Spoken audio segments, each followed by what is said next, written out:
what a lot of people don't realize with trading systems is that a lot of them have a lifespan. A particular system will make money for a few months, maybe for a few years, and then the markets change and it starts losing money, and that can happen dramatically.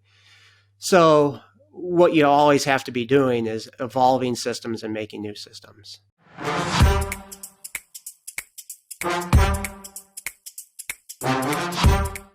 Hey, what's going on, everybody? Joel Irway here, and welcome to another very special episode of Experts Unleashed. And I am going to tailor and hone in on my inner nerd here today, because I've got a really, really exciting guest here that we are going to be talking about some engineering type stuff, right? So we're going to talk about algorithmic trading and quantitative trading with my good friend Jeff Swanson. And Jeff and I have chatted a few times in the past, before we hopped on and we're doing this podcast here today. We had a couple of conversations, we did some prep work, and it did nothing but get me just wildly excited in the world of trading. And Jeff is going to be talking about what he does with quantitative trading or algorithmic trading. And so I'm really excited to have him on the show here today. Really excited to dive in, learn a little bit more about this entire process and why this is like the greatest opportunity for developers, why this is the greatest opportunity for anybody who wants to build a consistent and profitable trading system using algorithmic trading. So before we dive into that, Jeff, welcome to the show, my man. I'm excited to have our conversation together. Hey, Joel, thanks so much. I really appreciate it. Love talking about this stuff, so I'm excited and can't wait to get going. So I appreciate the opportunity. So we're going to be talking about algorithmic trading. We're going to be talking about quantitative trading here today. So for those tuning in, give my listeners, give my audience, give our viewers a little bit of background about you and how you got started in quantitative trading, in algorithmic trading, and let's start there. Yeah, it goes back to when like so many people that start out in trading, you start trading, you have this idea that you can make a lot of money really quickly. And so I started day trading, probably back in 2007-ish. And, you put your money in the markets and you start losing. You realize how difficult it is and how emotionally involving it can be. Your human emotions just get in the way when you have money on the line and you end up making stupid decisions. And that just frustrated me for several years. I was just banging my head against the wall about how do you make money trading? And I just found it very difficult.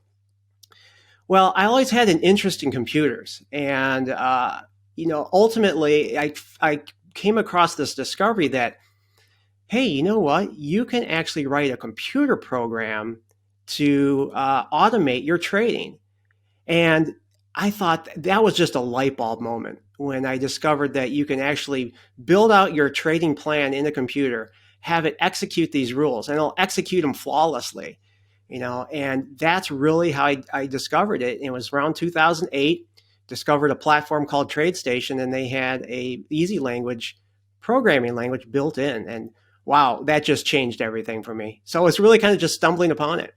Now, trading automation is nothing really new, right? I mean, it's been around, like there's like trading, me, not from the developer space. I mean, you've got a background in developers. We'll go in development, in computer programming, and we'll get to that in just a second.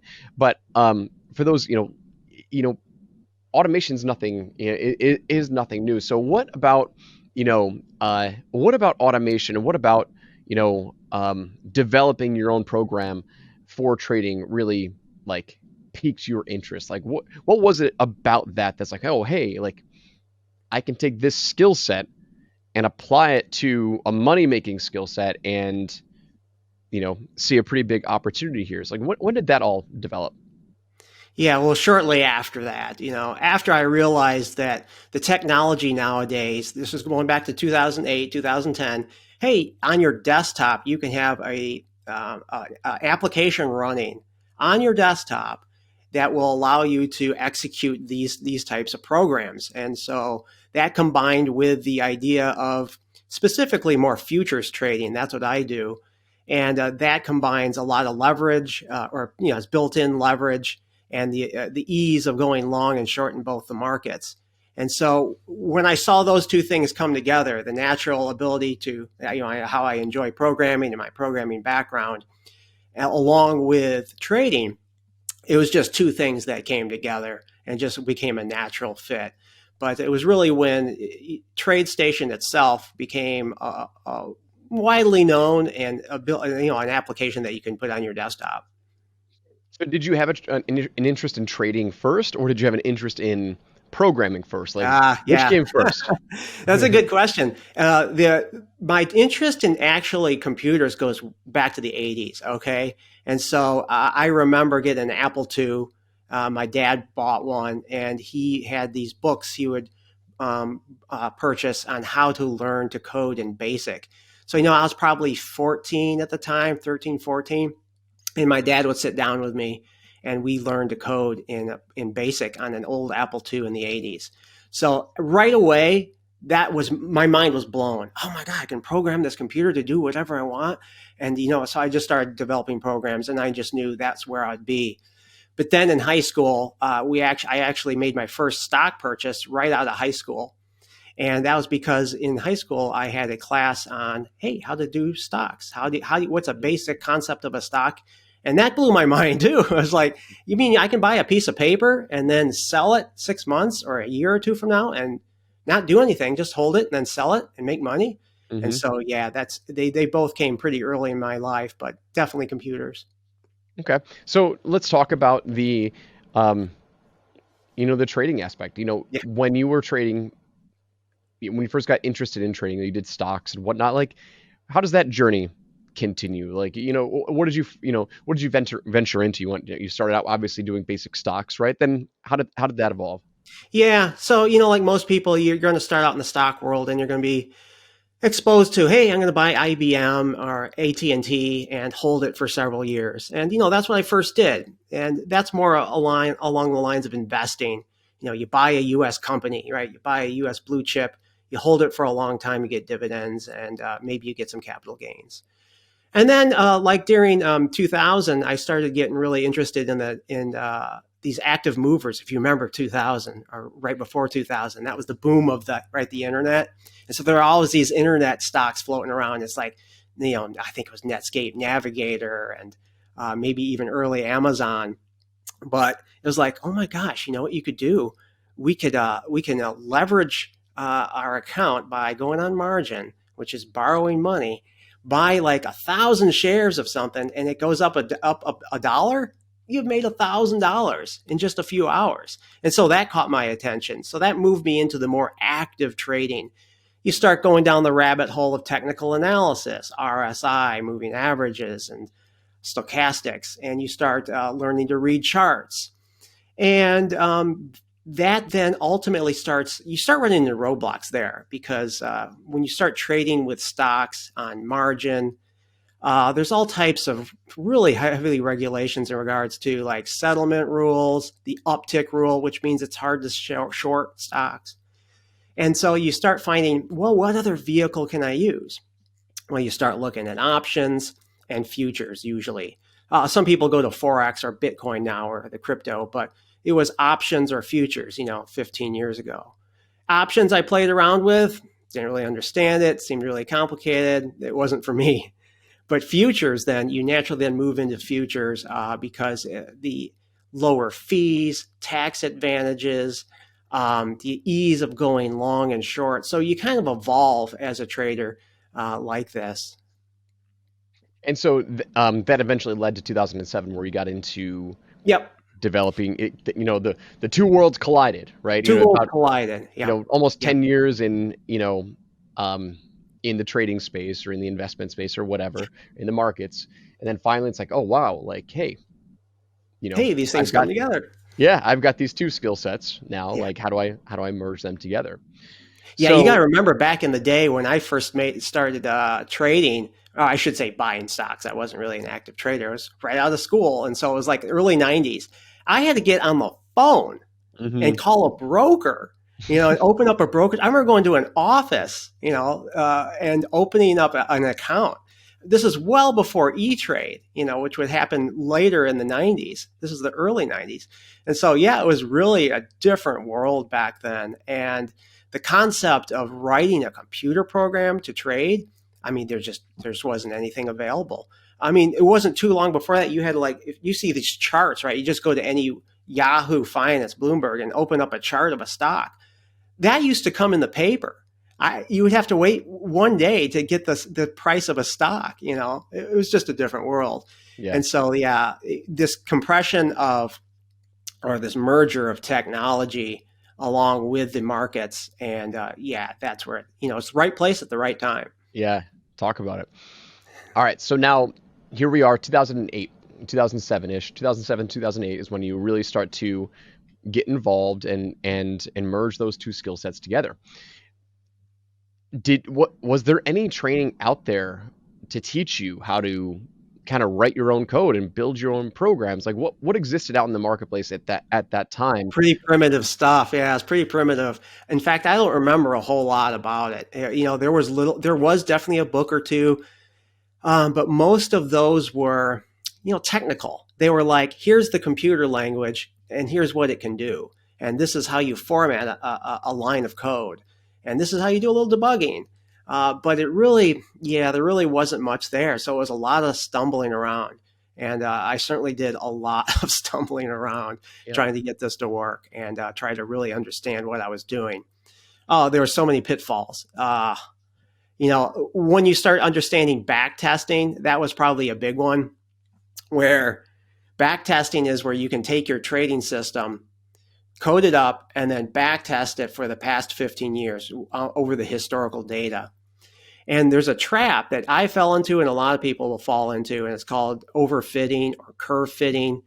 And that's where your system, you play with it and tweak it so much, it's not really keying off of the market. It's identifying a random pattern in the noise. And what that does is it screws you when you go to the live market, because you go to the live market, it totally fails. And so it's very costly. Yep. So, what happened tell me about the first experience when you said, okay, like, you discovered that algorithmic trading was an opportunity, a possibility, what happened when you discovered that? You're like, like, I'm going to mess around with it. Like, how long did it take for you to kind of build your first program? And tell me about that experience.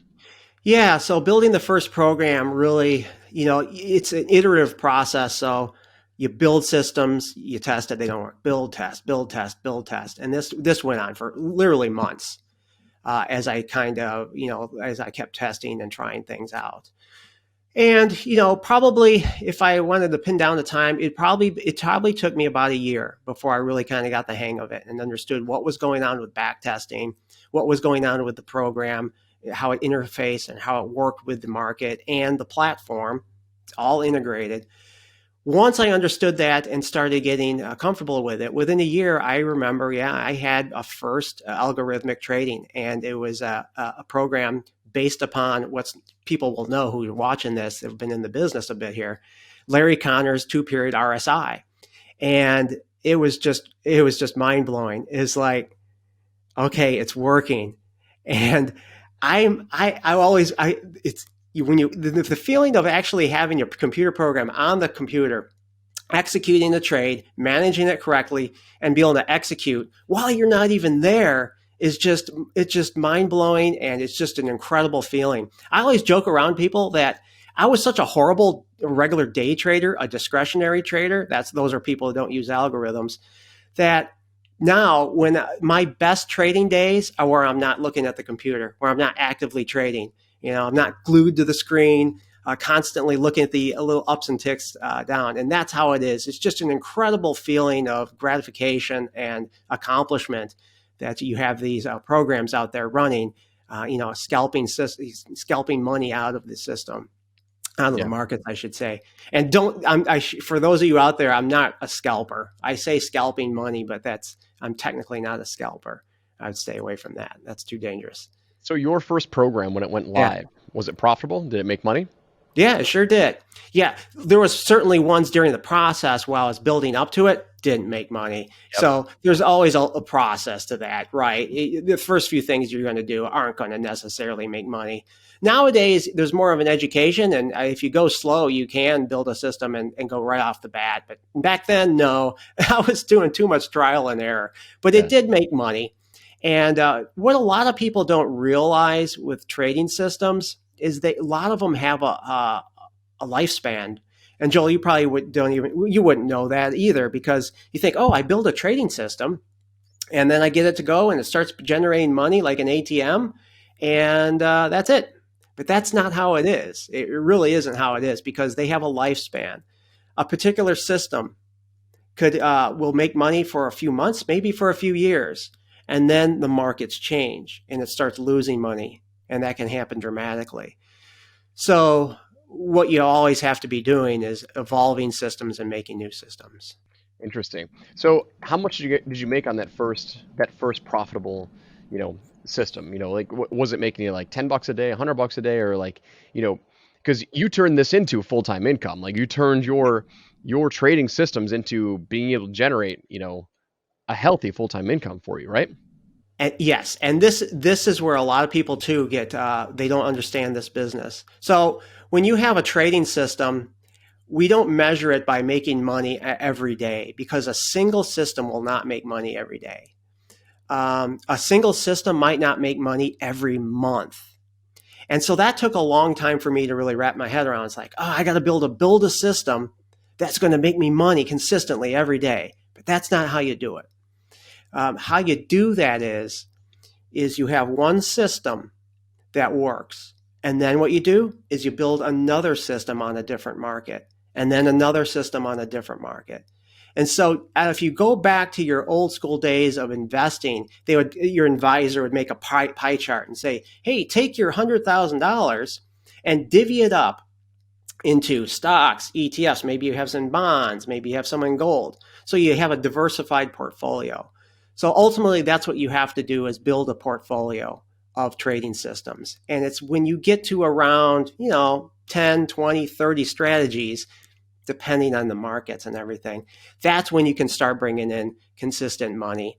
And a lot of people never get there because they live under this fallacy that one or two systems is going to make them consistent money every day. You have to get to this portfolio, be diversified. And then what you do is, after that, one system's making money, one isn't. And they average out over time. And that's how you bring in some consistent money. And it takes a few years to build up your portfolio that way. Hmm. These things take time. A trading system, and then on top of it, it's going to fail. Like I said, they all have life expectancies. They have a shelf life. So that's how we measure return. So it's more of an annual return, Hmm. what you're going to generate. And what I do is, this is probably somewhat common out there, is I'll take all my profits for, let's say, 2022. At the end of the year, what I'll do is take all my profits, and that's what I'll use to fund my lifestyle for next year. So then what I'll do is just divide that by 12, and then I'll have a stable income for the next year. I'm never just living off of just, what it's made this month. Yeah. Well, that makes sense. That makes a lot of sense. And so, you know, um, take me back to then your first, just because I want to make sure we do answer the question, like when Yeah. you launched your Oh, system, yeah. like what was that making you on a regular basis? I Yeah. understand that you never rely on one, 10 or 20 or Yeah. 30 is what you're doing, but like, I want to understand like that proof of concept, like, holy crap, this is making money. Like this is actually working. So people who are listening right now, if they're a developer and like looking to really jump into the algorithmic trading space, like I want them to kind of feel it too. Sure. Sure. Yeah. The system that I worked on was a two-period RSI. And what it did was actually enter trades at the end of the day. It would look for a sharp move down at the end of the day and get in when the market closed here about 3:15 Central Time. And then what it would do is actually just hold the trade until the next day. And so that trade, anytime that would fire off, it was making anywhere between, like $500 to $800 on that one single trade. Yep. And that would be trading one futures contract. And, that was just That was awesome, right? How would you like to get up? This would run at night. Now I'd get up in the morning. Oh, $500 right off, right off the bat. I didn't do anything today, but your program was running at night, doing what it was supposed to do. That's amazing. All right. So, I get the concept now. Like, you're building your systems and understanding that it's not just one system, it's a Yeah. portfolio, because you have to diversify and you have to understand that, like, that's how you build a bulletproof, a bulletproof system. So, what is explain the, excuse me, explain the opportunity within the algorithmic trading space. Like, why is being a developer, like, so valuable when you apply it to the trading world? Because I know quantitative traders, that's a big buzzword. Like, I'm not even in the Yeah. development space, but I know of quantitative traders, like, they make a lot of money, right? So why is this skill set so incredibly valuable? Well, it's really valuable because it takes a lot of effort, and it's certainly not cut out for everybody. To become this type of trader, at least currently this time in 2022, is you have to have an understanding of computer technology. You have to have a willingness and an understanding of computer programming. And right off the bat there, that's just going to scare people away. Hmm. They think of mathematics and things that are really complicated. And that's true. There is some truth to that. And, having an understanding of statistics as well, because everything we do is based on statistics. What we're doing is data mining, the historical price data of the stock market and looking for inefficiencies. And so it's a very kind of lonely task. You sit in your office and you do these experiments and tests on historical data with custom code that you write. And so that's a very different mindset than a lot of people. It can be kind of isolating. It can be a lot of drudgery and repeating over and over again the same type of test with small tweaks. And I think that's really why these types of people get paid so well, because it is technically difficult, and it wears you down. And I love it though. I've been a computer programmer since I was a kid, and Yeah. I get such joy in that. I get that. What do you call it? That kind of like time dilation where you're working and you look at your watch. Oh my God, it's been 3 hours. Yeah. Yeah. 3 hours, and then I felt like 30 minutes. Yep. So You're in the zone. you're in the zone. That's right. So I think that's why, it's certainly not cut out for everybody. Yeah. So you have a program. So you have a training program, a workshop where you help computer programmers with an interest in trading and an interest in developing, algorithmic trades, algorithmic programs, and quantitative trading programs. You help them build their first one in 14 weeks, right? Like, guaranteed to work. Yes. Talk about that a little bit, because we were talking about that the last time that we chatted, and I loved it, because, like, I believe in quantitative trading and algorithmic trading. I say that interchangeably. First of all, is there a difference between quantitative and algorithmic, or is it kind of the same thing? Same thing. Okay. Yeah. All right. Yeah. It's just two different ways of phrasing it. Yeah. So, talk about your workshop a little bit, and explain who it's for, and high level overview. Sure. The high level overview is the course that I teach. As I really teach it, as a workshop, and it is a 14-week program, and it's designed to teach you two fundamental skills. The first fundamental skill is becoming a software developer in a programming language. And then once you master that, we spend 9 weeks working on that together. And then after that, we do the second skill set, which is building and validating trading systems so they'll work on the live market. So it's really those two skill sets over a 14-week period. And so, who would be interested in this? Like, your core person who's going to get the most out of this. Like, what do they look like? What does their situation look like? And talk about that a little bit. Yeah, the main people that really come through my program already they have their feet in the trading world, so they've already got some experience with trading. It could be algorithmic trading. It could just be discretionary trading. But I would say the vast bulk of them have touched algorithmic trading to some degree. In other words, they're aware of computer programs and they may have tinkered around with them a little bit. But what they're finding, the roadblock that they're feeling is they don't understand the language very well, and they don't have a structured approach to actually build and validate systems. So, those are the major things that people come through this course have. Well, so talk about that a little bit, Yeah, validating the system, because I know when we talked about that before, like that's one of the core benefits of going through this workshop is like it's guaranteed to work. It's guaranteed to. I want to kind of define that, right? I want to define sure. like what that means because you know, are there a lot of programmers who build these trading systems but they end up not working? Like, what is? Yeah, that's a really good question because a lot of people think that, oh, I just learned Python, C, or easy language, computer language. Once I become a good coder, that's going to make me a good, developer for building trading systems, and that's not true at all. Two different skill sets.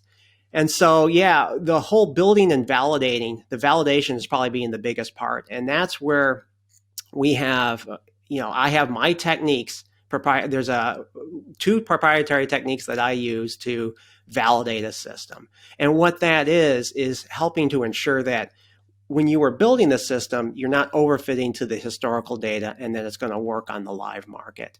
And that's a big hiccup for a lot of people. Yep. So we cover that pretty in depth on that. And that is one of the more important skills. And that's what people don't get if they just learn a language. Yeah. Yeah, it's so critical. It's peace of mind and security. I can't imagine. I can only imagine, right?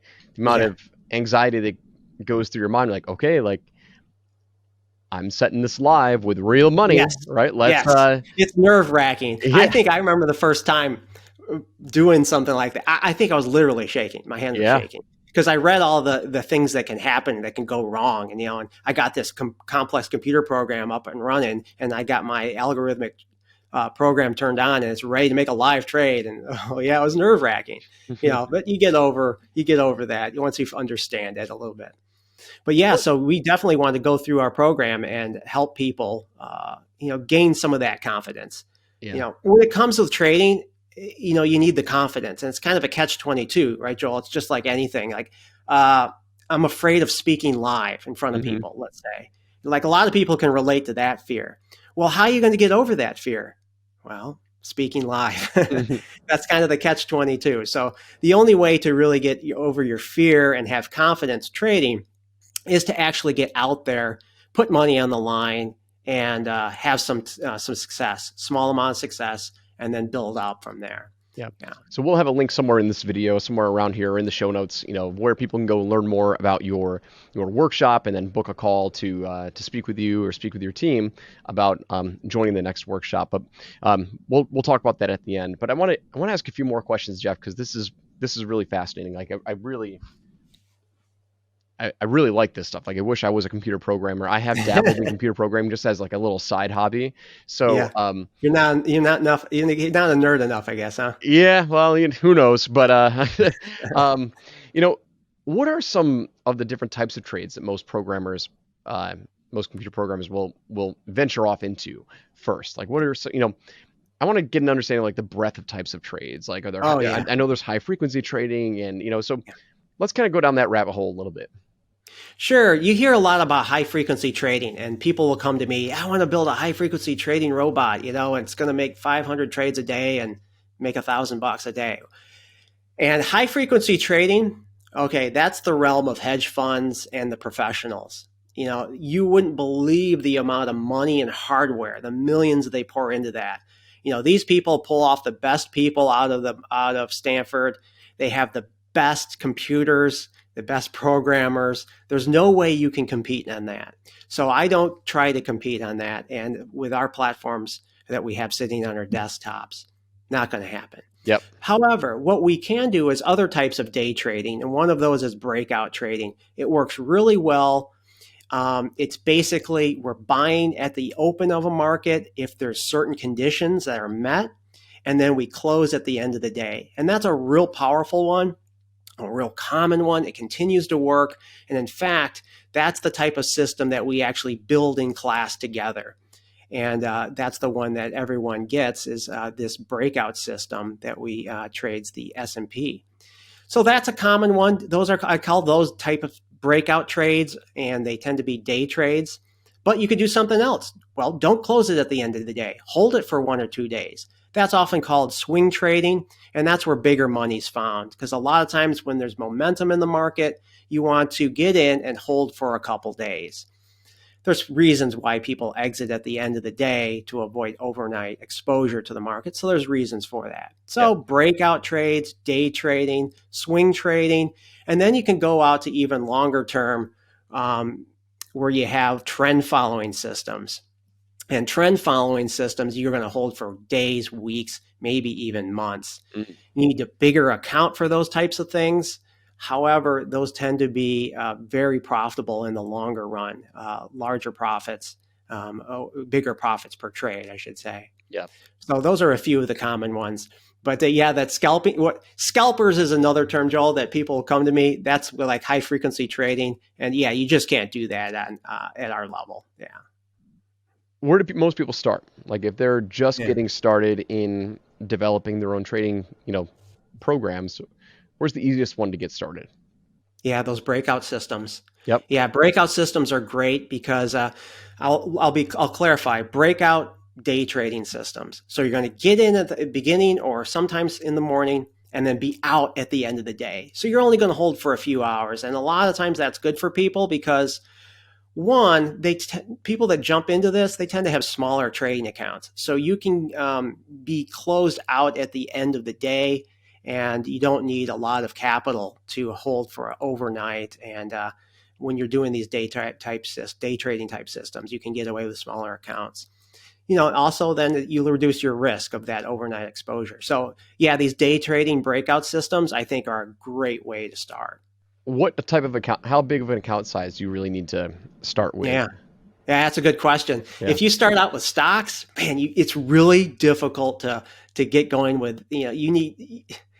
There's so much baggage with stocks. So I trade something called the futures market, and I won't speak to stocks. I would say you probably need at least 50 to 100,000 for stocks just to get going to really be serious. But in the futures market, they have something called micro contracts, and futures also have have built-in leverage. So those two combinations mean you could get started with $10,000. And obviously with $10,000, you're not going to be making a lot of money, right? But it allows you to put your toe in the water and actually start trading with $10,000, and which is fantastic. These weren't around when I did it. I had to put in a minimum of like $25,000 just to start. And, you can imagine a lot of people don't have that. So with $10,000, you can get started. And the way I see that is it's like a simulator, but it's with real money. But I say simulator because it's so reduced the amount of risk that you have. And again, that's the futures market and using micro contracts. That's amazing. This stuff gets me so amped up and so excited. Like I wish that I had like the commitment to like go all in, because like this would be right up my alley. Like I love Excel Yeah. programming. Like I love just, that's as basic as you can get. It's like, okay, here are some formulas you can work, but like, from a marketing standpoint, because it's, that's my, my day job is in marketing, but I love just pushing Google Sheets or pushing Excel to the next limit. It's like, oh, okay, like I've got these things that are auto-populating now. Like, what else can I do? Like, Yeah, I what love else auto. can I do? Yeah, Yeah, how can I make this more automated or cooler? And yeah, it's also running experiments. So it sounds like you're very curious as well. And so, yeah, you'd be like, okay, I was doing this. I was buying when this line crossed here. What happens if we inverse that logic and tried this? yeah. And yeah, it makes more money. Look at that, more money, or it doesn't, So it's constantly testing and you're doing your A/B split testing. And obviously with marketing, you're doing A/B split testing as well. Yep. So can you give me one story of like one of the tests that you ran that was either a really big win or a really big fail? Like maybe you thought like, there's no way this can fail, and then you send it live and it bombs, or maybe you run a test and you're like, well, this is a long shot, but it surprised you, right? Can you give me one of each, like one story of each, or I know I'm kind of Yeah, well, I think actually what happens, what gets me more is my human screw ups still. Yeah. What screws me up, my biggest fails have continually been where I screw up as a human. And that might be in a couple ways. One, I want to see what I want to see. So I'm working on a system. I want it to work. Yeah. I go through my process and I believe my logical side is saying, Jeff, don't trade this. You haven't passed it, but I'll fudge the rules because I want to get it out there. I think it's going to work, and then invariably it will be. I'll lose money on it. Mm-hmm. And yeah, I've had some stings and such, but I can't say I've ever had anything horrible like blowing up an account or having a massive loss. I'm pretty risk adverse. And so I have a lot of things in place that help prevent me from actually blowing up an account or causing too much damage.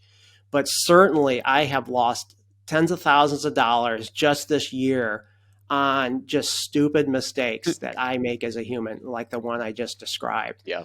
The other thing is you have your automated system. You did all this work to get it up and running, your research, your validation, you get it going, and then you see it trading and you're like, I don't feel comfortable with that. I'm going to change it and pull the plug on it, change something. And invariably, Mother Market will come and correct you, and punish you for your mistakes.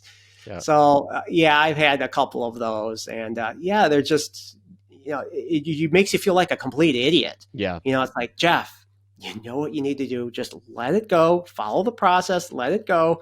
But it's that human emotion is such a driver, and it really makes you do dumb things. Yeah. I mean, there's nothing more. The mother market, I call her, right? She will humble you in a heartbeat. Yep. And everyone knows that. Anyone that's trading understands that. Well, Jeff, man, I've really enjoyed this conversation. Learning about algorithmic trading, learning about, what it takes to build a portfolio, what it takes to build a system, and not over promising and not, promising that one system is going to make you a billionaire, right? It's follow the process. Like, it's a very, very profitable skill. It's something that you can have a lot of fun with if you're a tinkerer. Like, I feel like you're a tinkerer, you're a builder, you're a developer, you're a self-proclaimed nerd. I am a self-proclaimed nerd as well.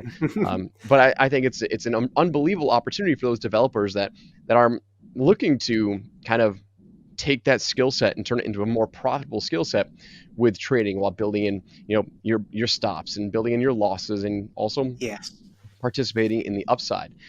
So where can people learn more about your workshop, where you work with them hands-on to build their own system and guarantee that, they get one live and launched and it actually works in 14 weeks or less? Yeah, I'd be happy for anybody to come over and visit me and drop me a note at easylanguagemastery.com. And so Easy Language Mastery is a website dedicated to the programming language, Easy Language, which is created by TradeStation. Yeah. And that's my weapon of choice, and I love it, and I enjoy teaching it. And so, please stop over and say hi. So we'll put a link in the show notes, but talk about that for a second. So why Easy Language? Like, of all the different languages out there, why Easy Language? Why do you prefer Easy Language? Why do you teach in Easy Language? And why should everybody really follow Easy Language if they're considering this? Yeah, there's several reasons. The primary reason is because when you're trading, you have the trading platform, you have the brokerage, and then you have the computer language. TradeStation and Easy Language combines all of that together. So that makes it very easy. Right out of the box, you download this, it's ready to go, which isn't true for Python and C and C# or other languages. There's other APIs you have to get used to. You have to integrate things more. It's a lot more technical know-how. Furthermore, Easy Language is also a programming language created by traders for traders. It was specifically designed from the ground up for trading. So when you look at the language, you can kind of look at it and like, oh yeah, it's saying to buy here. It's very easy to read, much simpler to get up to speed with. That's not true for like something like Python or C, right? Those are general purpose computer languages that can be used for anything. Because if they're so general, it's not as easy to be tailored to just like trading. It's a little more complicated. So those are the main reasons. I think it's great for new people and even experienced people. And so if people have experience with coding, you'll pick up easy language in no time. Awesome. All right. Well, we'll drop those links in the show notes. Jeff, it's been a pleasure, man. I love learning about this stuff. I appreciate you, and thank you for sharing your knowledge. And if you've ever considered taking your trading skill set to the next level, and you've got a developer background, and you wanted to build more algorithmic trades or wanted to get into the world of algorithmic trading, I highly, highly, highly recommend you check out Jeff and his workshop. Build your own program, build your own automated trading program, and build a portfolio of trades using Jeff's system. So, Jeff. Thanks, Joel. I really appreciate it. Yeah, it's been a blast. We'll talk soon. Okay. Have a good one.